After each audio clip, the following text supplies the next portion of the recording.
Maka pokok intisari mandat yang saya terima dari MPRS ialah membangun bangsa, nation building, dari kemerosotan zaman kolonial untuk dijadikan satu bangsa yang berjiwa, yang dapat dan mampu menghadapi semua tantangan. Satu bangsa yang merdeka dalam abad ke-20 ini. Itulah intisari pokok daripada mandat MPRS kepada saya.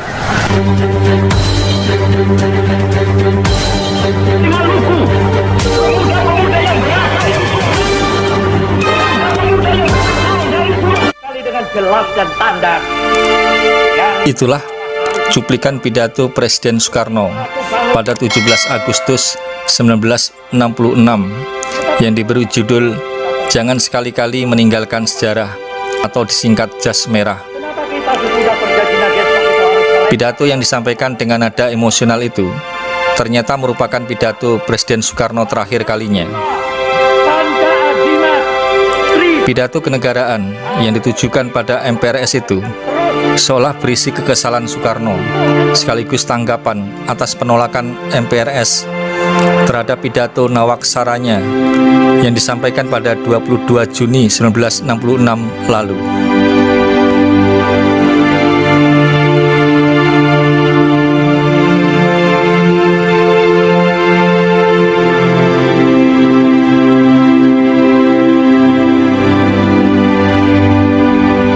Pidato pada HUT RI ke-21 ini mendapat reaksi dari berbagai kalangan dan makin memperkeruh suasana politik yang sudah carut-marut akibat peristiwa G30 SPKI.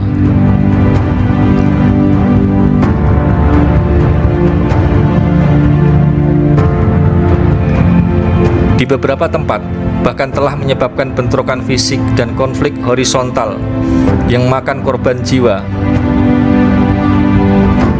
Sejarah mencatat peristiwa 19 Agustus 1966, seorang mahasiswa Universitas Parahyangan Bandung bernama Julius Usman tewas di depan kampusnya.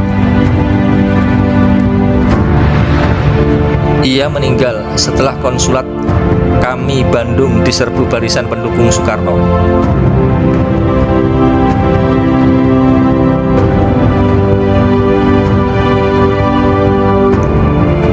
Menanggapi isi pidato kenegaraan Presiden Soekarno tersebut, Dewan Perwakilan Rakyat Gotong Royong atau DPRGR melalui pimpinannya Ahmad Saiku mengeluarkan sebuah memorandum pada tanggal 20 September 1966 yang pada intinya meminta Presiden Soekarno untuk menghormati lembaga resmi negara dan segera melengkapi pidato nawaksaranya yang ditolak MPRS itu.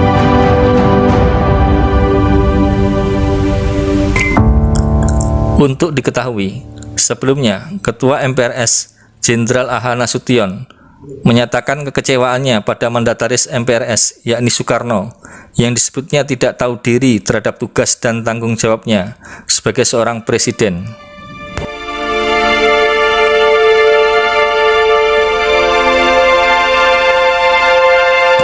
Dikatakan Nasution dalam pidato nawaksaranya Soekarno, selain tidak memuat pertanggungjawaban mengenai peristiwa G30 SPKI beserta epilognya, juga tidak memuat masalah kemunduran ekonomi serta kemerosotan akhlak yang dialami rakyat Indonesia selama di bawah pemerintahan Presiden Soekarno.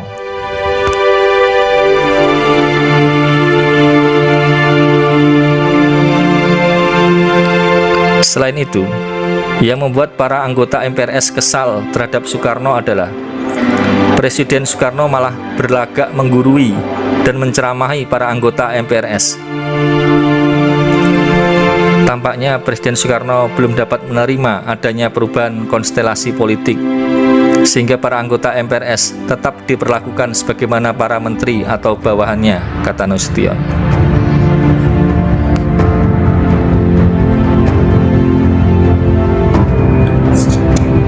Di era demokrasi terpimpin Orde Lama, memang semua jabatan penting, baik lembaga legislatif dan yudikatif, masih dirangkap oleh menteri-menteri yang ditunjuk dan diangkat langsung oleh Presiden Soekarno.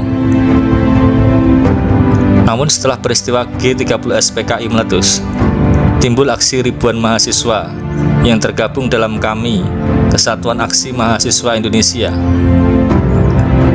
Mereka menyampaikan protes dan aspirasinya dalam sebuah nota politik yang menuntut pelaksanaan Undang-Undang Dasar 1945 secara murni dan konsekuen.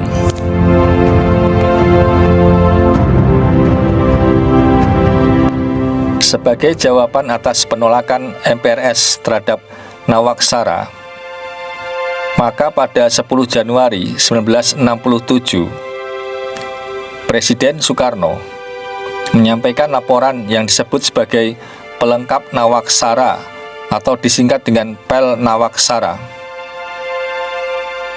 Kali ini, Soekarno hanya membacanya di dalam Istana Negara, tidak dalam sebuah sidang MPRS.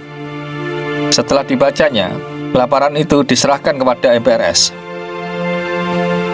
Namun, ternyata isi Pel Nawaksara tidak meredakan keadaan, tetapi justru mengakibatkan situasi semakin menajam.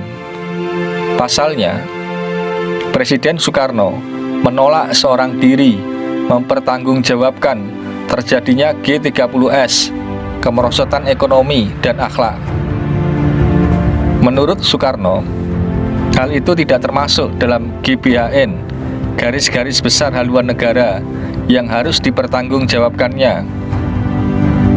Presiden Soekarno menilai penyebab peristiwa G30S disebabkan oleh 3 hal, yaitu: pertama, karena keblingernya pimpinan PKI; kedua, kelihaian agen-agen CIA dalam aksi subversif nekolimnya; dan ketiga, adanya oknum-oknum yang tidak beres.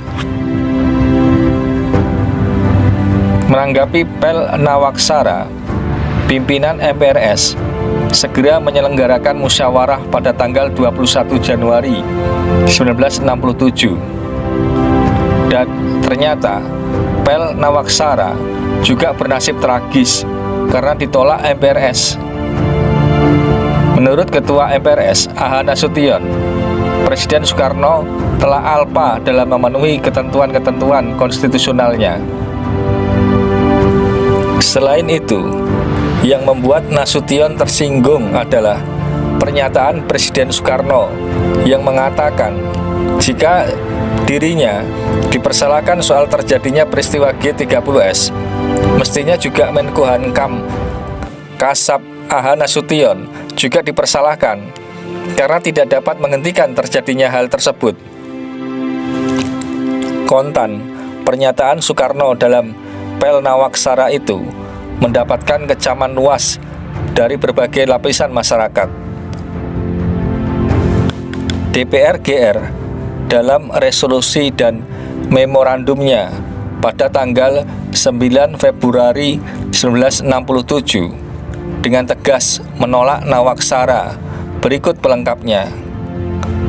Menurut Ketua DPR GR Ahmad Saiku menilai kepemimpinan Presiden Soekarno telah membahayakan keselamatan, keutuhan bangsa dan Pancasila.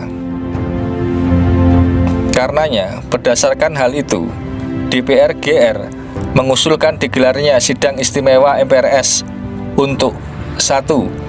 Memberhentikan Insinyur Soekarno dari jabatan Presiden, Mandataris MPRS, dan mengangkat pejabat Presiden sesuai pasal 3 TAP MPRS nomor 15 tahun 1966. 2. Memerintahkan pada Badan Kehakiman untuk mengadakan pengusutan, pemeriksaan, dan penuntutan secara hukum pada Insinyur Soekarno atas dugaan keterlibatan dalam G30S PKI. Untuk itu, fakta dan bukti perlu dilengkapi oleh Pangkop Kamtib dalam sidang MPRS.